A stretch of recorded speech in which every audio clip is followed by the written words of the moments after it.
Authority, and I'd like to welcome you all to this important briefing where the border management is outlining the festive season operations as well as highlighting some of the successes that we managed to achieve in the past month. Thank you for coming. I will start by introducing the leaders in the Border Management Authority, as well as a colleague from SARS who's joining us today. I'd like to introduce the Deputy Commissioner for Operations, Major General David Chilembe. I'd like to also introduce the Deputy Commissioner for Corporate Services, Mayor Jane Tupana. I'd like to also introduce the Commissioner of the Border Management Authority, who's also the CEO of the organization, Dr. Michael Masiapato. And today we're joined by Mr. Beyers Theron, who is the Director for Customs at SARS. Welcome. Colleagues, without wasting any more time, I'd like to welcome the Deputy Commissioner for Operations, Major General Chilembe, to come and introduce the Commissioner.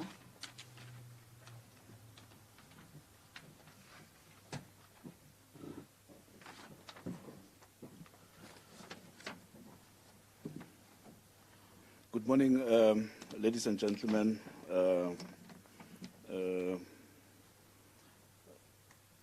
The media present today, and some of the officials from the Border Management Authority. But I will want to specifically greet the commander of the Border Guard,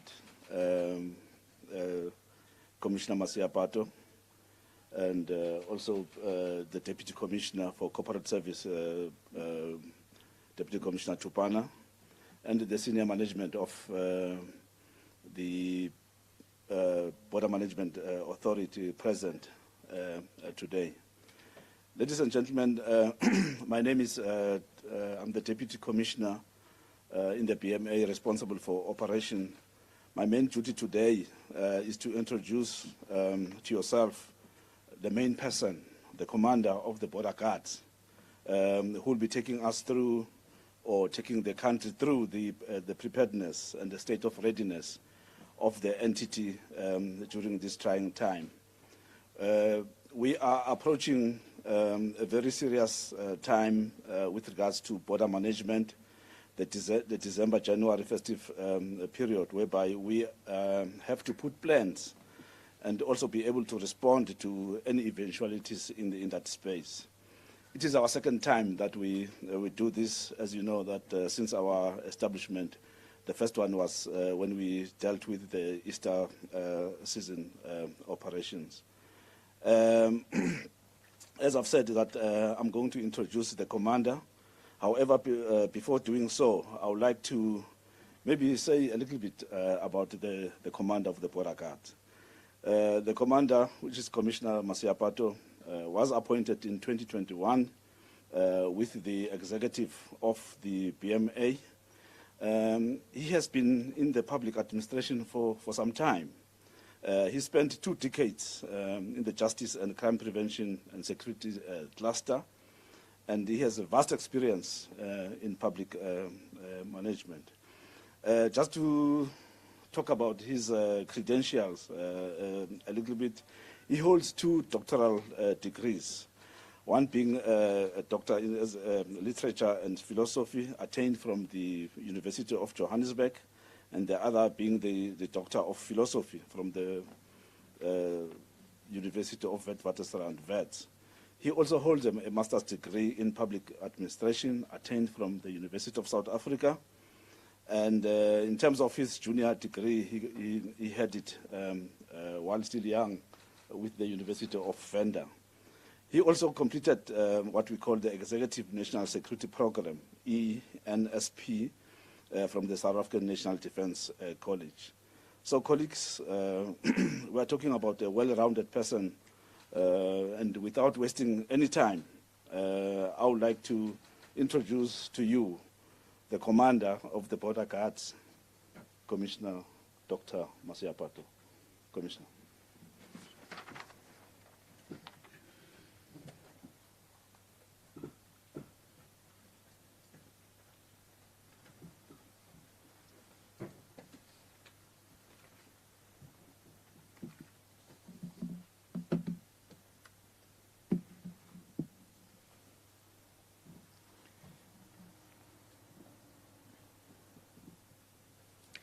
Colleagues, good morning. The Deputy Commissioner for Operations, Major General David Chilembe, retired. Deputy Commissioner for Corporate Services, Ms. Jane Tupana. The Director of Customs at the South African Revenue Authority or Services, Mr. Beas Theron. The Assistant Commissioners, as well as Deputy Assistant Commissioners present, the entire border management community, members of the media, South Africa at large, good morning. As the Border Management Authority, we have convened this media briefing today in order to update South Africa and the rest of the world on our planning, as well as the state of preparedness for facilitating and managing the legitimate movement of people and goods across our ports of entry and the border law enforcement area, as required of us by Section 5 of the Border Management Authority Act. This message is particularly directed to those who are intending to use any of our 72 ports of entry for entering or leaving South Africa in the upcoming 2023 festive December-January period. On behalf of the Border Technical Committee of Directors Generals, the Interministerial Consultative Committee on Border Management, in this briefing we would like to remind all travelers on the key requirements for entering and leaving South Africa. But before we start, we found it very critical that we remind everyone that BMA is that newly established Schedule 3A public entity, which officially started operating on the 1st of April 2023, after integrating a number of staff complement from the 4 government departments, and those being that of Home Affairs, that of Agriculture, that of Health, as well as that of the Environment, who have been operating at our ports of entry. So since the 1st of April 2023, the BMA took responsibility for the management of all the border activities across the 3 modalities, firstly being land, where there are 53 ports of entries, secondly being maritime, where there are 9 seaports, as well as the air environment, where there are 10 international airports. Whilst the BMA took over all port functions, the departments remains custodians of policy as well as the legislative imperatives on border management. As we do this work, the BMA is operationally responsible for reporting on a quarterly basis to 10 Directors Generals and 10 ministers sitting in the BTC, that is the Border Technical Committee, as well as the IMCC, which is the Interministerial Consultative Committee, respectively. Like many other jurisdictions during this period, the South African border environment does experience a significant increase in the movement of persons, as well as goods across our various ports of entry and the border law enforcement area. As a result, the BMA and all its partners developed a comprehensive plan for implementation during this festive period. The plan carries 4 phases, and those are the planning phase, which we effectively started on the 1st of October 2023, and it is to end on Tuesday, the 5th of December 2023. We are then to move to the execution of the plan, which will then start on the 6th of December, that is on Wednesday, and it is going to end on the 18th of January, consisting of both the exit leg as well as the return leg. The demobilization phase will be implemented on the 19th of January, and the sustenance phase will then start on the 20th of January 2024 onwards. Our plan has been presented and remains supported by various structures, such as the National Joint Operations and Intelligence Structures, commonly known as the NAT joints, the Parliamentary Committee on Home Affairs, as well as other critical partners. The development of this plan embraced a bottom-up approach, which infused multiple port plans into regional plans and their ultimate consolidation into the national plan. In the implementation of this plan, Section 5 of the Border Management Authority Act instructs of us to cooperate and coordinate our effort with other law enforcement authorities such as the South African Police Services, the South African Revenue Services, the South African National Defence Force, traffic authorities, including border communities, and all other relevant stakeholders with interest on border matters. For better appreciation of the number of people we have to facilitate during this period, it is important to reflect on the pre-COVID numbers juxtaposed to the nature of the steady recovery after the pandemic. For instance, in the 2017-2018 festive period,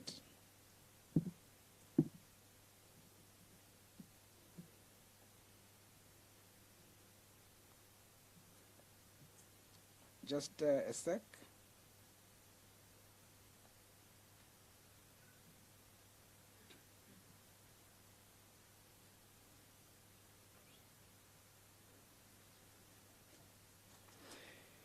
For the better appreciation of the number of people we have to facilitate during this festive period, it is important to reflect on the pre-COVID numbers juxtaposed to the nature of the steady recovery after the pandemic.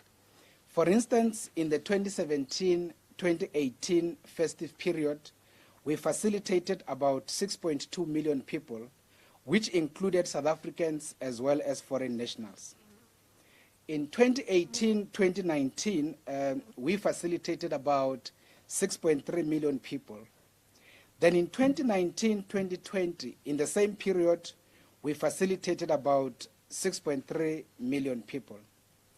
Then, as we all know, in 2020 as well as 2021 period, we then dipped to 1.2 million people that we facilitated during this period, and that was due to COVID restrictions. Then in 2021 and 2022 festive period, we then saw a bit of recovery into 1.6 million people. Then last year, through which it was the period when the COVID restrictions were completely taken out, in 2022-2023 festive period, we then recovered further to about 4 million people. So in this period of 2023-2024, we anticipate a full recovery to the pre-COVID average number of about 6 million people who are supposed to be moving out of our ports in this period. Over the years, our top 10 ports of entry which facilitate the majority of the people has always been OR Tambo International Airport in Johannesburg, Beitbridge Port of Entry to Zimbabwe, Libombo Port of Entry to Mozambique, Fixburg as well as Maseru Bridge into Lesotho, Cape Town International Airport in the Western Cape, Oshhoek Port of Entry into Swaziland, Kopfontein Port of Entry into Botswana, Caledon Sport Port of Entry into Lesotho, as well as Groblersdal Bridge Port of Entry into Botswana. Therefore, during the development of our plan, these realities were taken into consideration, especially regarding the need for the deployment of additional human resources.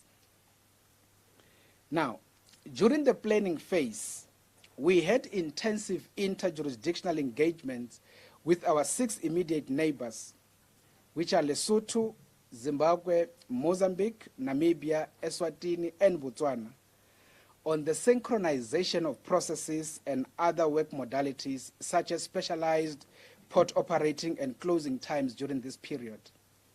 While some of our busiest ports already operate on a 24-hour basis, the Minister of Home Affairs, Dr. Aaron Motsoaledi, has already approved our request to extend the operating hours on other identified critical ports on certain dates that we agreed with our immediate neighboring countries. For instance, we agreed to extend the operating hours in the following ports: In terms of Grobelaar's Bridge, port of entry to Botswana, the normal operating hours is always between 6 in the morning and 10 in the evening. So we have extended the operating hours there by 2 hours, and we shall be closing at midnight on the 15th and the 16th of December, as well as on the 22nd and the 23rd of December. In terms of Swakopmund port of entry to Botswana, the normal operating hours there is 7 in the morning until 7 in the evening. And we have requested to start early there by 1 hour earlier at 6, and we'll close 1 hour late by 8 o'clock.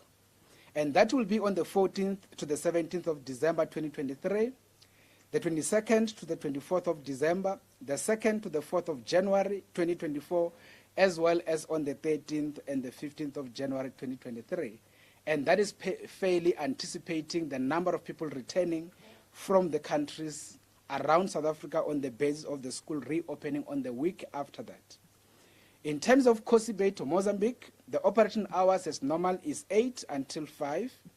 We have then decided to start 2 hours earlier at 6, and we shall be closing an hour later at 6 in the evening. And that will be on the 14th of December until the 14th of January 2024. In terms of the Mahamba port of entry to Swaziland, the normal operating hours has always been 7 to 10, and we shall be closing a bit later at midnight, 2 hours, on the 15th of December, as well as the 23rd and the 24th of December. In terms of GP's Reef, also to Swaziland or Eswatini, normal hours it's 7 to 8, and we shall also be closing 2 hours later at 10 on the 22nd of December to the 2nd of January 2024. Same with Mananga, port of entry, going to Eswatini. The operating hours there is 7 in the morning.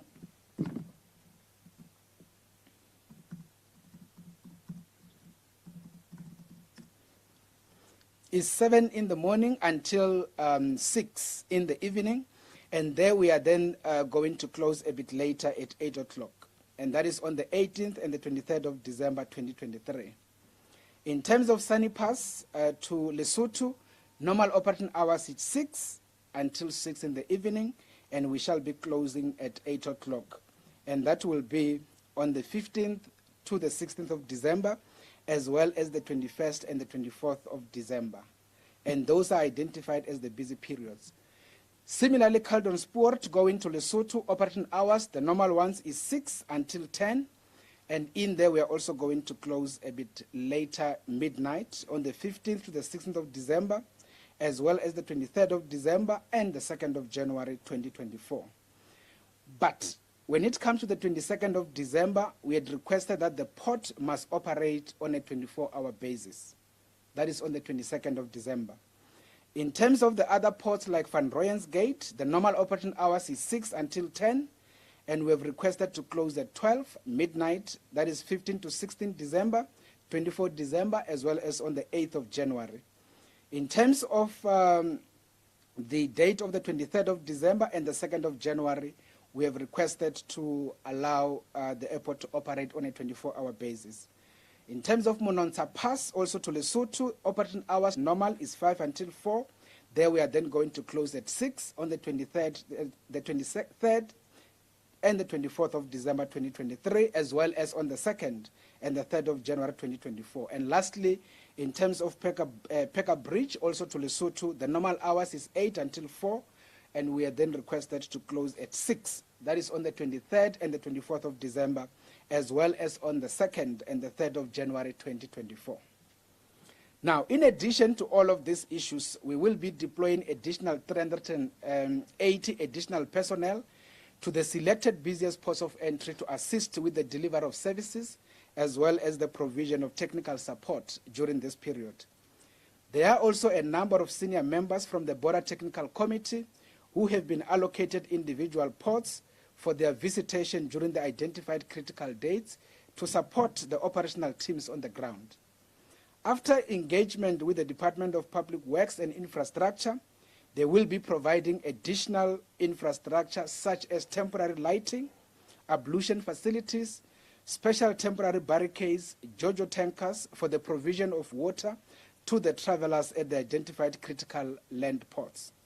In addition, generators with appropriate uninterrupted power systems are well serviced, ready to provide the required energy during instances of load shedding. We have also deployed additional IT support teams to various ports immediately to address any kind of system glitches experienced on the ground. Now, during the execution phase, as indicated starting on Wednesday, the 6th of December, our primary focus for both exit as well as the return legs of the phase, we are to improve efficiency and effectiveness of the actual port operations.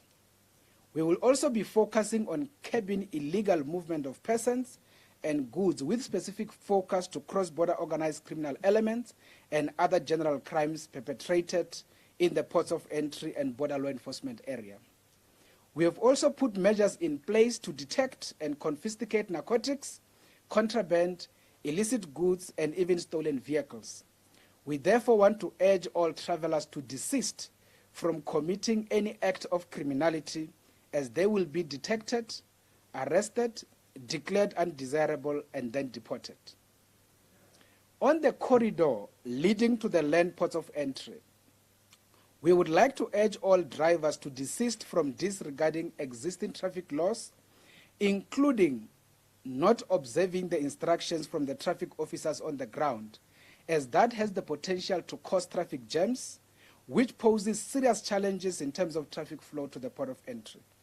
This has been our common problem in this regard, particularly on the N1 towards Beit Bridge border post to Zimbabwe, and also on the N4 corridor towards Libomo border post to Mozambique. We therefore encourage drivers to follow the queue, and in no time they shall be assisted. On the immigration matters implemented by the Border Management Authority immigration team, we would like to implore all travelers leaving or entering South Africa to ensure that all their travel documents are ready in order to avoid any unnecessary delays at the ports of entry. This includes being in possession of machine-readable passports, relevant visas where applicable, permits for specialized goods, plants, animals, vehicle insurance, and or bank authorization for vehicles for cross-border movement where vehicles are still financed. Further, travelers are reminded that their passport should have at least an empty page on it in order to enable the BMA immigration team members to accordingly stamp the passport as required. This message is also relevant during the return leg in January 2024, as all travelers are expected to present themselves at the designated ports of entry to enter South Africa. In case one gets selected for an interview, travelers are urged to cooperate with border management officials. Further, parents traveling with minor children are reminded to carry their children's unabridged birth certificate, unless the minor child's details are endorsed in the passport of the parents. However, if one parent is traveling with a minor in the absence of another parent, a consent letter from the absent parent will be required, granting permission for the other parent to exit the country with the minor child, as it were. This requirement is mainly applicable to South Africans intending to exit the country with minor children. Further, the Border Management Authority would like to remind travelers that we are in the process of rolling out the installation of the new biometric movement control system across our ports of entry in collaboration with the Department of Home Affairs to replace the old enhanced movement control system. The BMCS is a secured contemporary traveler clearing system which requires the capturing of biometric data of travelers. In terms of port health functions, being done by the border management officials, port health team, having been integrated from the Department of Health, we need to emphasize that all arriving travelers must expect to be screened on their arrival at the port of entry. The travelers arriving from yellow fever endemic areas are required to have their yellow fever certificates at hand. Further, conveyancers from yellow fever and malaria-infested areas must ensure that conveyances coming to South Africa are accordingly disinfected. Further, travelers should also note that some parts of Limpopo, Mpumalanga, and KwaZulu-Natal are endemic of malaria. Therefore, in order to prevent and minimize mosquito bites, travelers are advised to use insect repellents, bed nets, wear long-sleeved clothes as well as socks, especially after sunset. In this regard, travelers can use anti-malaria medicines such as chemoprophylaxis where prescribed. As the Border Management Authority would like to urge travelers presenting signs of illness to present themselves or report to the BMA Port Health Clinic on arrival at the port of entry, or else they can visit their nearest health facilities or their private doctors for consultation. In this regard, travelers are reminded to inform their health practitioners of the travel history during such consultations. For those carrying health-related goods such as food, medicine, hazardous substances, and/or cosmetics, should make the necessary declaration at the customs counter at the port of entry. As for travelers transporting human remains, including ashes, they must be in possession of import or export permit issued by the National Department of Health. In terms of the agricultural and environmental biosecurity matters done by the colleagues within the Border Management Authority, having been integrated from the Department of Agriculture and Environmental as indicated, this festive season is characterized by increasing volumes in the number of international tourists as well as traders. Therefore, this reality presents a risk for the introduction of alien invasive species as well as foreign pests associated with plants or plant products, animal or animal products, and/or other regulated goods from other countries. Therefore, travelers are urged to take caution in terms of their luggage in order to ensure that they do not unconsciously introduce alien invasive species into South Africa. However, travelers coming into South Africa should also avoid bringing prohibited agricultural products, including animal products such as meat, honey, as well as other regulated products. These kind of materials can only be imported into South Africa through a proper import permit and should be declared with the BMA agricultural as well as environmental biosecurity experts at the port of entry before entering the country. In fact, both travelers and commercial importers should be advised that BMA agricultural and environmental biosecurity inspectors do conduct luggage and consignment inspections at the port of entry by means of visual and also through sniffer dogs to ensure compliance to the import permit requirements. Therefore, prohibited products will be confiscated and destroyed, or else they will be returned to the country of export. Legally, anyone who decides to disregard the law will face the fine of up to 20,000 rands or imprisonment. Over the years, we have experienced serious challenges during the return leg of the execution phase, particularly as some of the travelers avoid presenting themselves at the designated port of entry and instead decide to illegally enter the country through the borderline. During the return leg of 2022-2023 festive period, we noted instances where some Zimbabweans moved into Botswana and attempted to enter South Africa through the RSA-Botswana borderline in an attempt to avoid interception by the deployed border guards in the vulnerable segments of the RSA-Zimbabwe borderline. As such, we would like to send a stern warning to all individuals who are planning to illegally enter South Africa through the borderline, as the border guards, working together with members of the South African National Defence Force, will be waiting for them on the borderline. Further, the BMA will also like to discourage officials facilitating the illegal movement of people and goods through our ports of entry. We have adopted a zero tolerance on corrupt tendencies among our own officials. Up to this point, we are investigating about 18 cases of misconduct perpetrated by our officials, and about 8 officials have been sanctioned for dismissals thus far.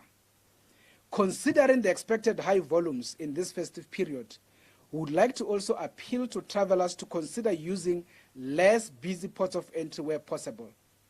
For instance, the travelers going to Mozambique can consider using the Mananga port of entry rather than Libombo port of entry, since both ports carry almost the same exact distance to Maputo city. Although the demobilization will be done on the 19th of January 2024, the overall intention of the BMA is to consolidate these festive gains and adopt the sustenance approach from the 20th of January 2024 onwards. This is meant to sustain our border operations and ensure the sustainable provision and consolidation of border management functions going into the future. Further, the BMA has already deployed members of the Coastal Guards to the critical areas of our coastline in order to start consolidating our work in the protection of the country's marine resources. Further capacity will be deployed in the vulnerable segments of the borderline during the year 2024, when the 400 trainee border guards complete their training intervention. Further, processes are underway with AMSCO for the procurement of drones, speedboats for the coastal guards, body cams, and other critical tools of trade that will enable the border guards and the rest of the BMA team to do their work better. In conclusion, we would like to reflect on some of the key successes of the Border Management Authority since the pre- and the post-transitional period during April 2023. Up to this point, we can indicate that we have been able to intercept about 44,461 individuals who were attempting to illegally enter South Africa without any requisite documentation. We got them arrested, we got them fingerprinted, we declared them undesirable, and we got them deported on the spot. Further, about 100,452 individuals overstayed in the country. We got the hit from our movement control system when they arrived at the port. We then declared them undesirable, and we then banned them from entering South Africa for the next 5 years. About 98,150 individuals were refused entry into the country for various reasons. Some of them were criminal elements who are listed on the Interpol list for having committed different types of crimes in other jurisdictions in the world. A total of 2,243 individuals were arrested by border guards for having committed different types of crimes around the port of entry as well as the border law enforcement area. They were then handed over to the detectives of the South African Police Services for further investigations. Further, we were also able to detect about 279 high-valued stolen vehicles and 1 trailer as the perpetrators were attempting to exit them out of the country. We also handed them to the SABC detectives for further investigation.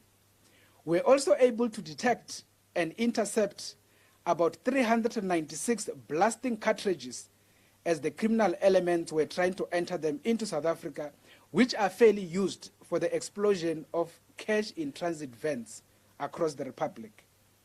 At the Kosi Bay port of entry, for instance, in northern KwaZulu-Natal, we were able to intercept individuals who were carrying 19 tower batteries as well as 4 solar panels that were stolen from South Africa in the KZN area en route to Mozambique.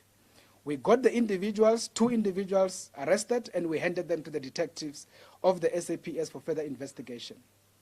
About 641 kgs of dacha was fairly intercepted, mainly in our border with Eswatini as well as Lesotho, which was fairly destined for South Africa, as it were.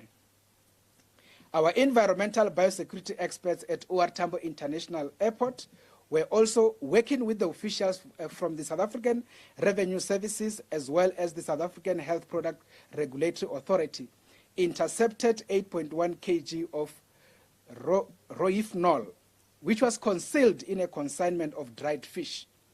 This drug is commonly known as the date rape drug, which is mainly used to the unsuspecting individuals, putting it in their drinks, making them confused, and doing all sorts of things on them.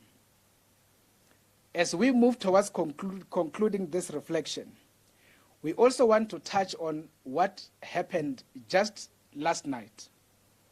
A sting operation has been conducted by the border guards, the Home Affairs Anti-Corruption team, as well as members of the SABC at the Beitbridge border post just this night. They were able to stop and search about 42 buses trying to enter the Republic, and out of that we found 443 children under the age of 8 that were in those buses without any parent or any guardian. Fairly, they were being trafficked into South Africa. We were able to take them out of those buses. We were then able to engage with the Zimbabwean officials, and we handed them back to Zimbabwe for processing back into the country. So, colleagues, this is the summary of some of the key successes of the Border Management Authority having been realized in a short space of time. We, however, commit to do more and fully address the country's perennial problem of porous borders as pronounced.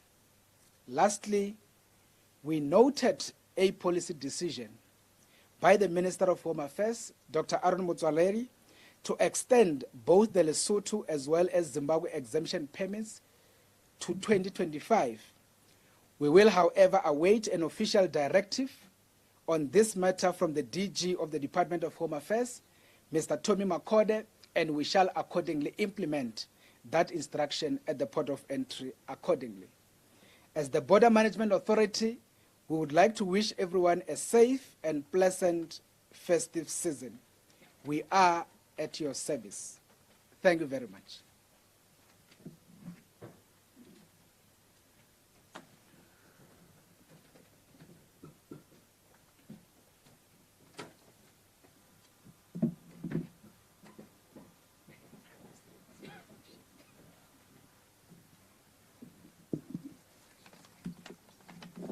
Thank you, Commissioner, for that statement. Colleagues, as you can hear, the border management has been hard at work in terms of intercepting some of the criminal activities that are happening at our ports.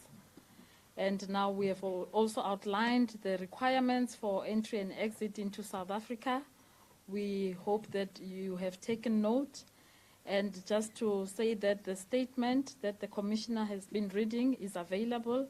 We have shared it already with the media in the online platforms. We do have hard copies here in the room, and it is available. We will make it available on email as well. And now it is the time for question and answers. We invite media who have clarity-seeking questions to pose their questions to the management and the leaders of BMA. And before you pose your question, we request that you introduce yourself and introduce the media house that you are representing here today.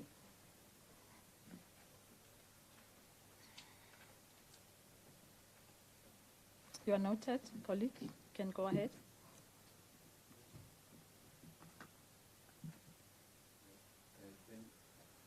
Thanks. I'm Kuniso from Creative Kuniso Online Media.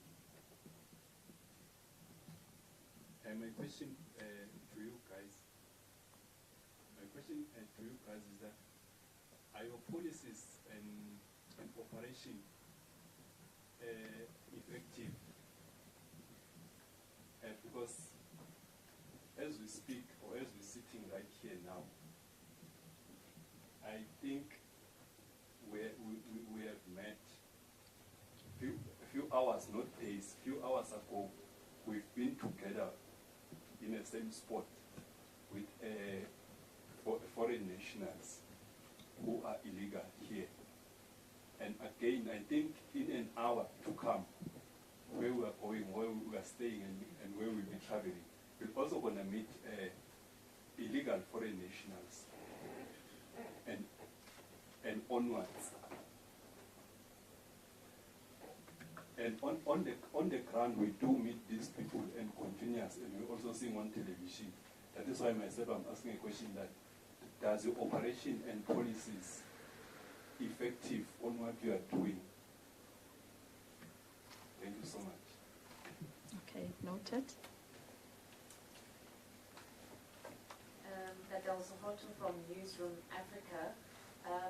Commissioner, thank you for that detailed outline. Just in terms of the operations, in terms of consolidating what the different departments would have done, Home Affairs and so on, how does that work? Do the officials, so in terms of the operations, do officials from BMA work still with the officials from the various departments? And are you finding that this is a seamless structure? So just the operations in terms of the work you do while you still work with the various departments.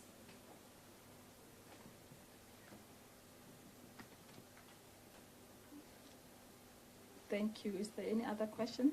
Yes, you can go ahead. Thank you, Your Leadership. My question concerns the traffic jams and the bottlenecks in the four main land borders. In many instances, the four major land ports of Athens, beginning with Beitbridge, Bombo, Maseru, and Oshok. During festive seasons, have been a nightmare with delays. People have been spending days just to cross the other side, traffic bottlenecks, and so on. Which contingency measures will be on disposal to ensure that things move smoothly? By the way, I'm Michael Bewer from SABC Media. Thank you, Michael. A follow-up from Newsroom? Yes, just to follow up, Commissioner, in terms of what you just outlined now with the case of human trafficking at the Beitbridge border, I mean, what are the steps that have been taken since then, and how will you mitigate incidents such as those?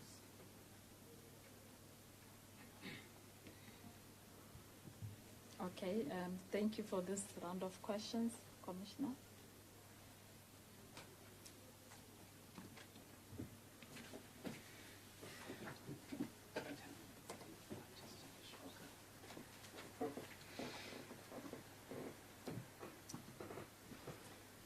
Yeah, no, thanks, colleagues.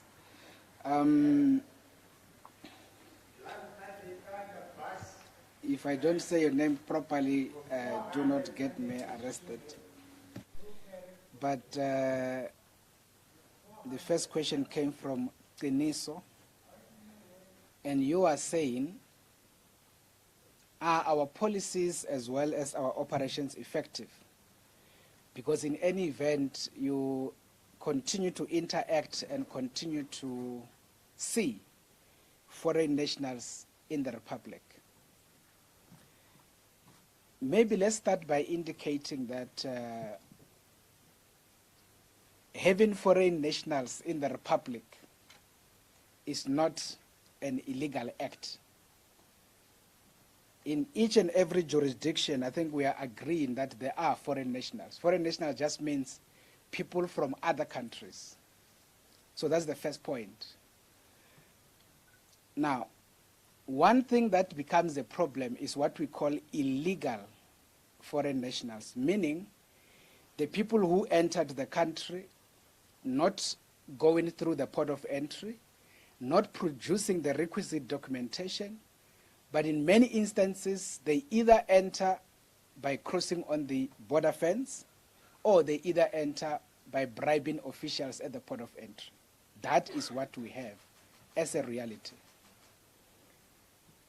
Now, the Border Management Authority has been established, and I think we are fairly aware that the discussions for establishing BMA in South Africa took at least between 15 and 20 years, until the President Ramaphosa, signed the Border Management Authority Act in July of 2020. And of course, we came in November of 2021, and we officially started operating on the 1st of April 2023, and the President launched the authority on the 5th of October in Musina, that is in the past few weeks. Now, in answering your question about the people that are in the country already, obviously with the assumption that we are referring to those that are in the country illegally, we need to also put this context very clear. The Border Management Authority, as per the Border Management Authority Act, operates across the 72 ports of entry, as well as what we call border law enforcement area. The Border Management Authority does not have the mandate to operate or to work inside the country. It is for that reason that there is what we call Immigration Inspectorate Unit in the Department of Home Affairs.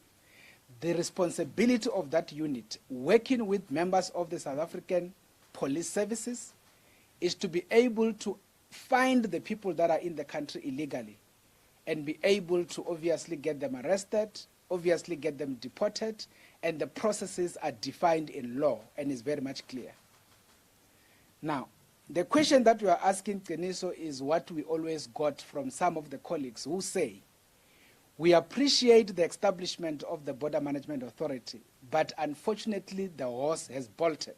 That's what we get told. And I suppose that is correct. And I suppose that statement seeks to indicate that even if the Border Management Authority is to do whatever work it can do in trying to make sure that we deal with illegalities around people entering on the borderline, people entering on the port of entry illegal, even if we deal with that, the reality is we are told there are already people in the country that are illegal.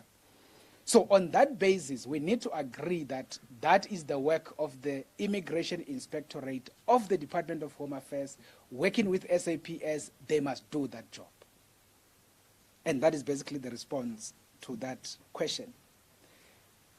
I am not sure if I got the name proper, but it sounded like Tataezo from Newsroom. Is Katlea? Oh. Where did I get this this context? Oh, it's Katleho. That is awesome. Katleho, you're asking about the consolidation of the people and how we then interface and work with the people. So this is what happened. We have been using what is called a multi-agency approach in doing border management as South Africa. It is not an unusual model. It is the model that has been used or that is being used by a number of other jurisdictions. By the way, we also kind of inherited this model from the apartheid past, as it were. And this particular model tells us that individual departments send the people into the port to go do the work on behalf of those departments. We had the Department of Home Affairs who sent people to ports to go do immigration work. We had the Department of Agriculture sending people to ports, go do agricultural biosecurity work. People from environmental, they went there to go do what we call your environmental biosecurity work. And we had the Department of Health who sent people there to go do what we call port health work. So that is generally what we call a multi-agency approach. Now, the introduction of Border Management Authority, Katla, what it does is we move away from a multi-agency approach. And what we do is we then take all these officials who are in the ports and we then consolidate them and actually make them to leave those departments and be employees of the BMA, so that we do what we call an integrated border management model with a single command and control. So if you were to look at a multi-agency approach, as we always say, and you were to go to OR Tambo, for example, on the 31st of March before we took over, and you wanted to find out who is the boss, you were likely going to be confronted with 6 managers as the boss from government side. There will be manager for immigration, OR Tambo, port manager, immigration from Home Affairs, port manager, agriculture from agriculture, and all of that. So the reality of it is we have now effectively taken over the function. The president has done what we call a Section 97 proclamation that moved those functions from those departments into the Border Management Authority. So simply put, the departments, whether it's Home Affairs, whether it's agriculture, whether it's environmental, whether it's health, they no longer exist in the port of entry. What exists now is the Border Management Authority. It is a frontline law enforcement organization responsible for doing border law enforcement, implementing a multiplicity of legislation coming from various government departments. Now, as we do this work, we then report to 10 directors generals. These are the people who has a stake on border management issues. In there, you have Director General of Home Affairs, the same of DTIC, the same of Health, Agriculture, and a lot of others. Now, that is basically the essence. So the departments no longer exist. However, the departments still take policy decisions on border-related issues. They still design or develop laws on border issues. Till now, we just implement, and that is basically the essence. So in other ways, it is the Department of Home Affairs that will say, people from that country must come with visas, and it is Home Affairs that must give them visas. Our responsibility as the port is to make sure that the visa you come with is valid. Simple. So it is not it's not a complex model. Sometimes when I put it easier, I say that the BMA model had separated the player from the referee, because the departments will then be developing the policies, we will then be doing the implementation. There is no more a link between the department and the officials on the ground. If the department needs to communicate something, they do a directive to the Commissioner BMA, and the Commissioner BMA communicates to the staff, and that is what happens. We consider this model to be the better model. Hence, there is a lot of inquiries even from other parts of the globe wanting to learn about the model, primarily because it has separated the officials and it will effectively reduce levels of corruption. Because if you design policies and you then go and implement them, then you can easily compromise them. And that is basically what it is and what it means. So we report to the 10 directors generals and 10 ministers once per quarter, meaning 4 times a year. The rest of the time, we are doing this work as it were. So the departments no longer exist, in simple terms. Now, SABC is Michael. Traffic jam. Yeah, no, General will talk about the traffic jam. He has been to Libombo, he has been to Bedbridge, he has been to Oshhoek, and he has been dealing with the issues. I know there's very serious stuff that he has put on the table to be able to deal with that. Now, Katleho, the issue of Bedbridge, as well as the picking up of the children overnight, the colleagues had been hard at work until this morning. The latest we had interaction with them was until 3 this morning. They were having very serious conversation with the Zimbabwean officials in addressing the issue. But of course, what are the key issues that we need to be doing? Firstly is to identify the children and make sure that we are able to get them back to the parents. If they are Zimbabweans, the Zimbabwean government will assist us to do so. And of course, if they are from any of the other parts of the continent, whether Malawi, DRC, or wherever, we should be able to facilitate that process. But your key question is, what are the other key measures that we've put in place to deal with this kind of realities?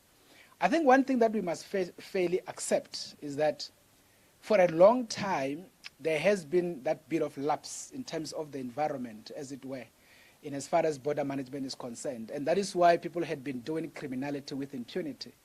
And I suppose some of these measures that we have started to put in place, these operations that we keep on doing regularly, we are starting to demonstrate that we are doing things differently to be able to address these issues. I think you will also be aware, for example, of the interception that we have done of the 67 Pakistani nationals that arrived at OR Tambo in the guise of being tourists into the Republic. Obviously, we put them aside for interview, and it was clear that they are not tourists, but they were fairly coming to stay in the Republic illegally, for that matter, and were able to get that addressed. So the measures are there, but the only thing that I can say in this platform is to say that we do deploy very serious intelligence-based modelings, as well as your highly complex risk-based modelings, and that is why we will be continuing to intercept this kind of realities. And the reality of it is rife, but we will continue to do our best to try and bring some sanity into the border environment. Now, in terms of dealing with the traffic jams, the General must deal with that. He's in charge of operations. General?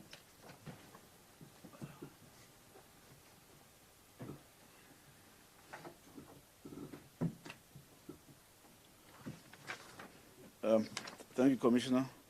I'm going to deal with the question that was asked by SABC, Michelle Bewa, with regards to the traffic jams. It is a challenge that that has been facing us. Remember, these borders, especially the land borders, were never meant for the traffic that they are carrying today. They were meant for something else. If you look, mostly all of them are a choke point. You have highways and national roads that are moving towards those ports. But when you're about to reach the port, then the port becomes a two-way. So that is our serious challenge that we've been having. And also those ports are back-to-back. In other words, there's no space between us and them. We can push traffic the way we want, but there's no space on the other side. However, we are engaging our counterpart. Mr. Thron is here from the customs side. We've been working together with them, trying to come up with measures where if a truck has declared in South Africa, it should also be declared on the other side. We have already come up with strategies with regards to Eswatini. We introduced the time release study with Eswatini just last month, where we are agreeing with them that whenever anything has been declared on their side, on the system, it will be also appear on our side. Then the truck won't stop, but they will just go through. The other challenge that we're having is that the trucks that you see on the road, you've got tipper trucks that are carrying chrome, wood, coal, and en route to Mozambique. Specifically, they are not en route to Mozambique. They are using Mozambique as a transit because they are just going to the Maputo harbor. So we have to talk to our neighbors because they've got also a priority that they want the cargo trucks and the trucks that are carrying food or whatever to be given priority. So those are the issues that we are dealing with on the ground. However, what we're doing is that we're working with the other authorities on the corridor that those trucks that are carrying perishable goods will be given a priority, but those that are carrying chrome or bulk materials, they will be on the side. But we are making sure that all these trucks that are en route to our site must have what we call the proceed to port. Because we have realized that you find that you have got a lot of trucks on the road, but they don't have the proceed to port permit. So then they are getting stuck on the road and closing the road for the others to go through. So we have two-pronged strategy, an immediate measure that we have put in place and the long-term one. When the Commissioner was presenting in his statement, he presented the immediate issues that we have put in place. For example, the extension of operational hours. That will will ease the movement of traffic. And he also spoke about the HR that we are bringing into the space in order to cater for the number of travelers that are going through that process. In terms of long-term, we have presented even previously that we are busy with the redevelopment and the reconstruction of the 6 main ports that are a challenge to us in order for them to be sort of like a one-stop border, in order that, like as I was explaining, that when we deal with traffic, it will either be dealt in South Africa, then it will have be taken as if it has been dealt also on the other country. So that is the two issues that we are dealing with. And also, just to mention one long-term goal that we are busy with, we're talking to SANRAL. SANRAL, remember, they are responsible for the roads, in order to come up with what we call a truck holding area. The truck holding area, we're going to divert all the trucks into the truck stop, And then we're going to bring in the immigration function and the customs function into that truck holding area. And then when we have dealt with them, we will ensure that they are escorted straight to the port. So the space between where the holding area is and the port, there will be no traffic because we will be controlling that situation. We have also brought in the police and the traffic management, especially in the N4 corridor, which is and the N1, which is our main areas where we're having a problem. Is that the traffic will deal with the movement from the toll gates. There will be roadblocks, so there will be communication between the traffic officials and those that are in the border, just to ease that movement. It's not easy, but those are the measures that we have put in place to deal with those issues.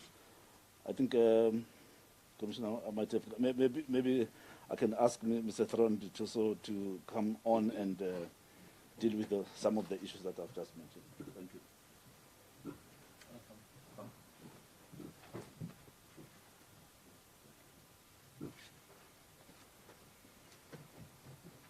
No, thank you very much, and good morning.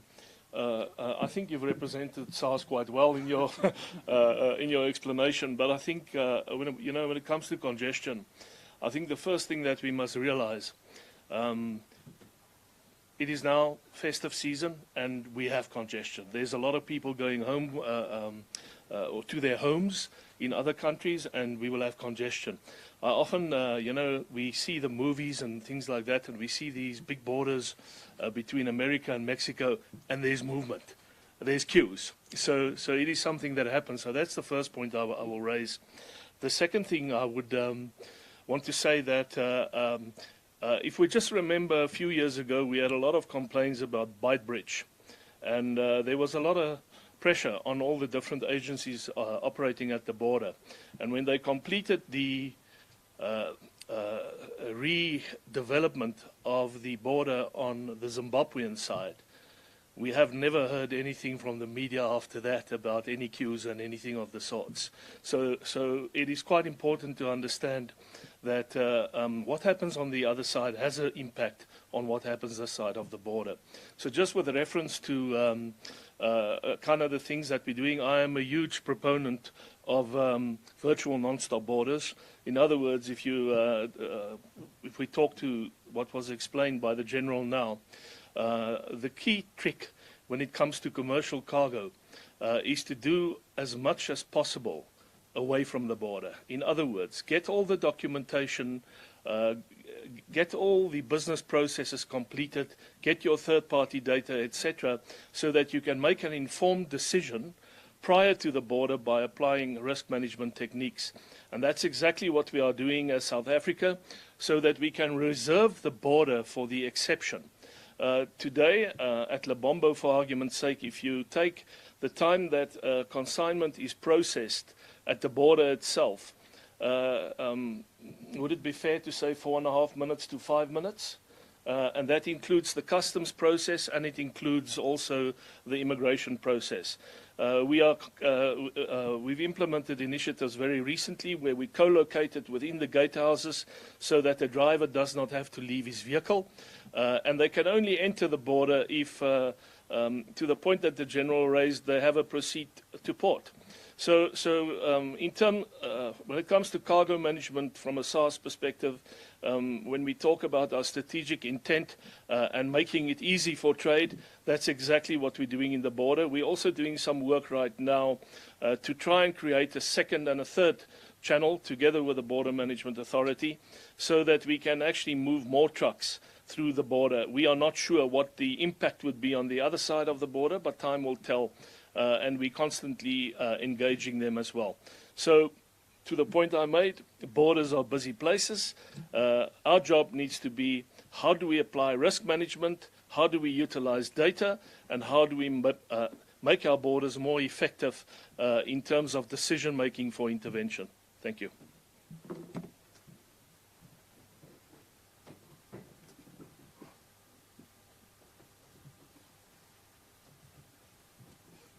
Thank you. Thank you for that input. I would like to open another round of questions from journalists in the room.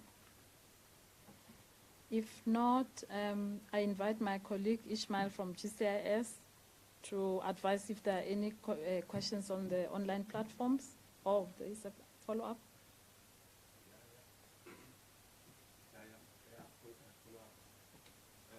just want to check I think it's not working. It is one. No, it's not working. It is. Oh. Left one is working.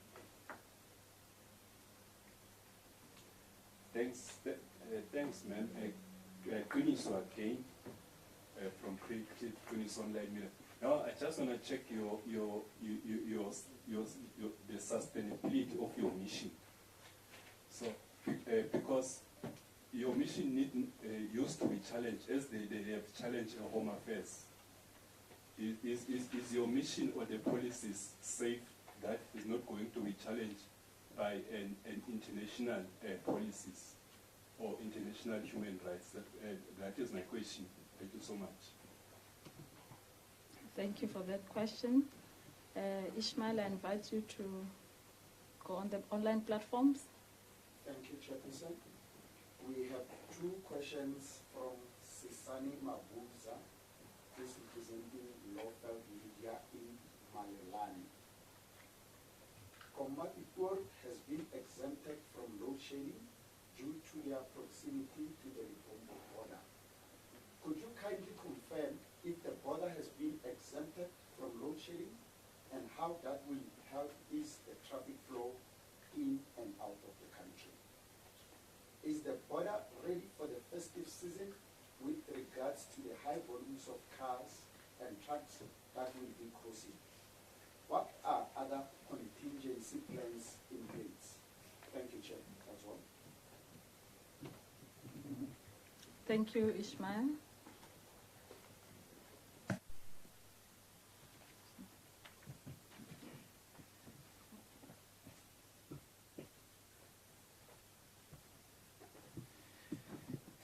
Yeah.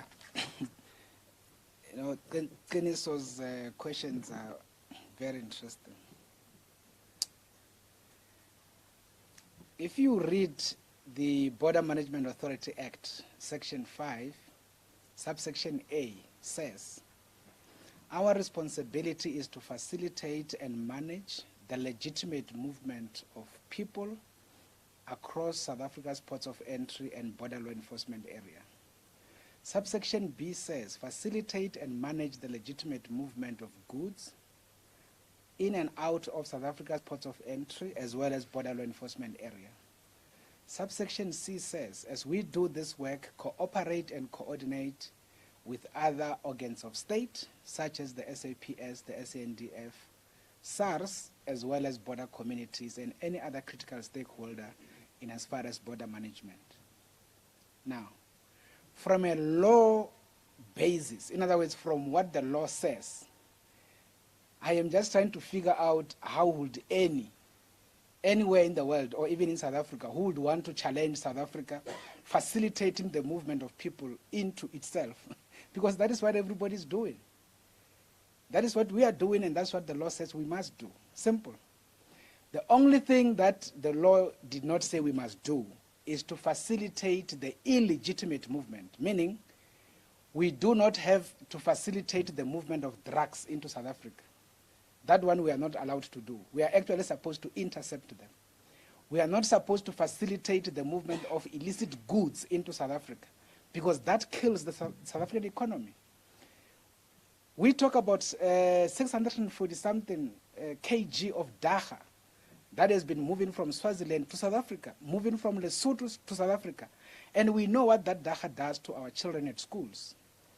So I would not figure out if anybody can actually challenge BMA for intercepting dagga and destroying it and say, no, facilitate it. It must reach South Africa and make sure that the children actually get it and they smoke it and they call it weed.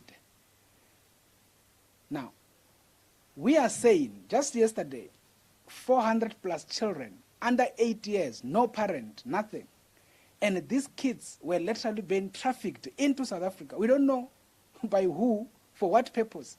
But you wouldn't necessarily even want to figure out yourself, having your own 5-year-old disappearing to another jurisdiction. You wouldn't.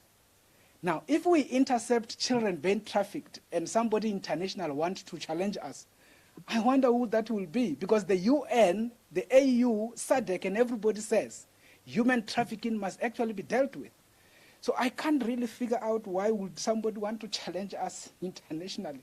And maybe also to simplify the issues, BMA does not write laws, and BMA does not write policies. BMA implements. Now, if you were to look globally, there are conventions that deals with human trafficking. There are conventions that deals with the issues of the movement of narcotics and all of those kind of things. And all of them say, as jurisdictions, make sure that your border management efforts are clear so that you do not become a liability. And that is a fact.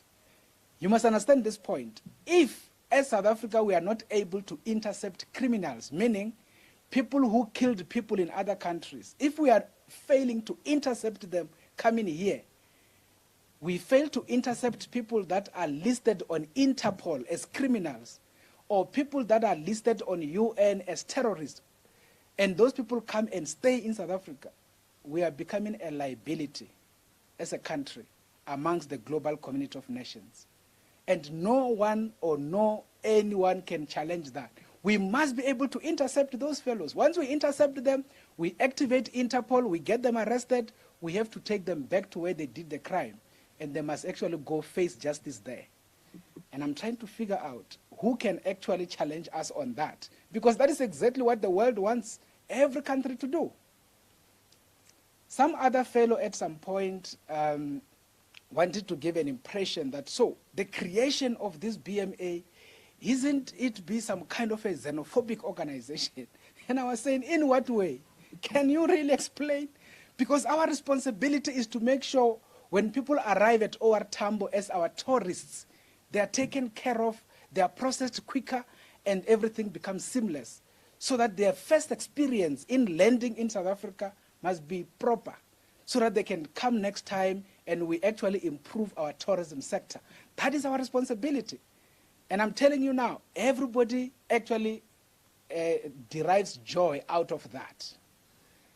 And again, I wouldn't think there is any country anywhere in the world that will appreciate a situation where you probably have people that are unaccounted for in the environment, because once those people do any crime, they remain untraceable. And that on its own has nothing to do with xenophobia, because again, xenophobia just means being afraid of another nationality, somebody who is not of your same nationality. And that will be very much interesting if the BMA could be such. It's actually the opposite. We are here to facilitate people movement. We are here to achieve what the general spoke about.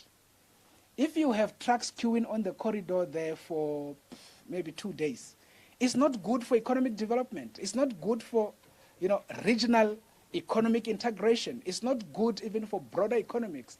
We need to make sure they move as quick as possible. But the only thing we must do, identify criminal elements as effective as possible, deal with them, and nobody can challenge us for that. Now, Sisan Lofeld, I think that has been answered by the general, as it were. And this is basically to say, what is it that we are supposed to be doing across the N4 corridor? So, colleagues, the Border Management Authority by law operates at the port, and border law enforcement area is 10 kilometers inland. All that area is a border law enforcement area. So what we then do, we cooperate, as General said, with the local traffic authorities. We then cooperate with the police authorities so that we do what we call better corridor management. Once you have any fellow on the road who then tries to block the road and there is congestion, that particular congestion has a broader impact on the work in the port and ultimately on the BMA.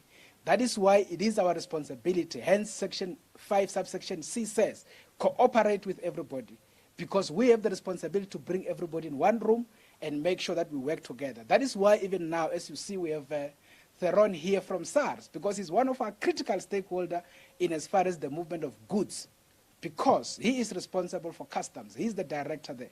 So that is basically the essence.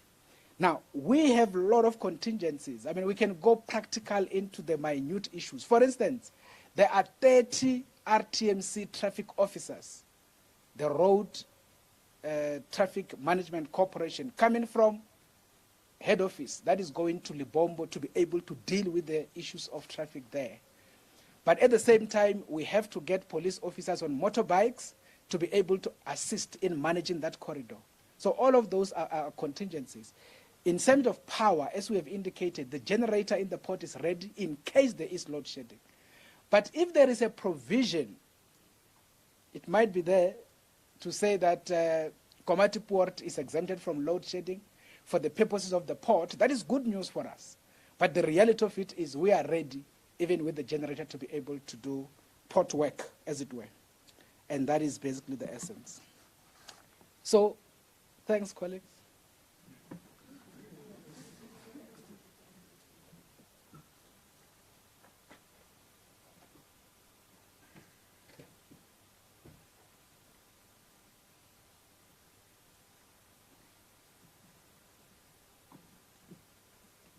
Ladies and gentlemen, I now invite Deputy Commissioner Mayor Jane Chupana to come and conclude the session.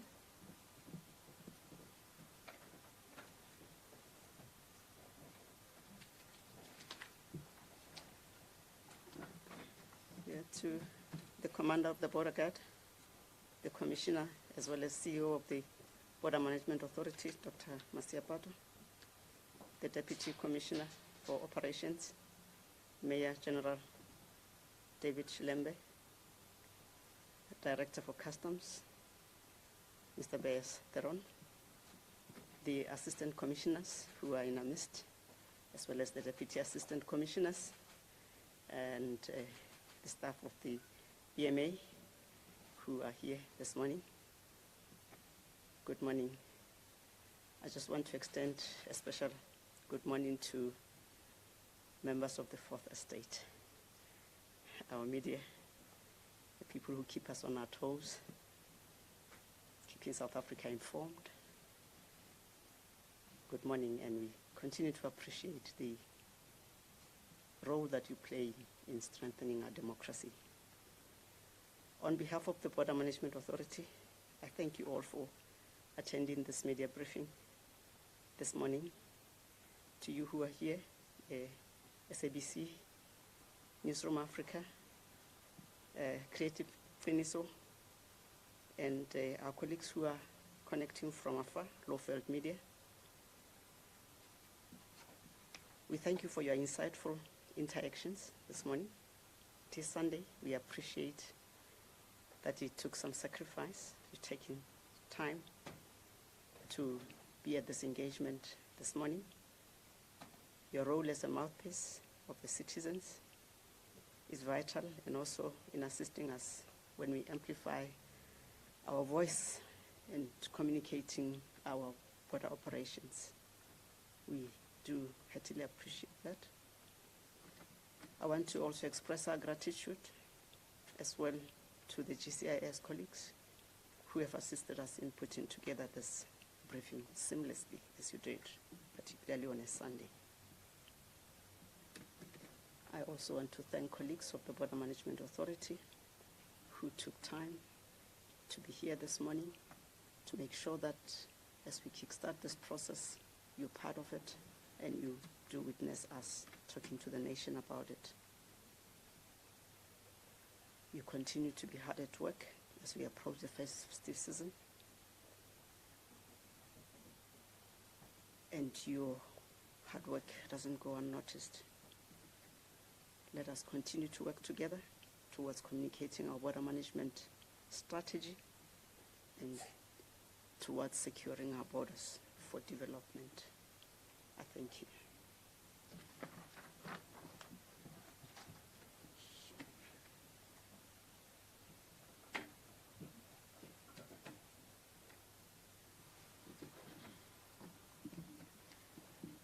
We have now reached the end of our session. Thank you all and have a blessed Sunday.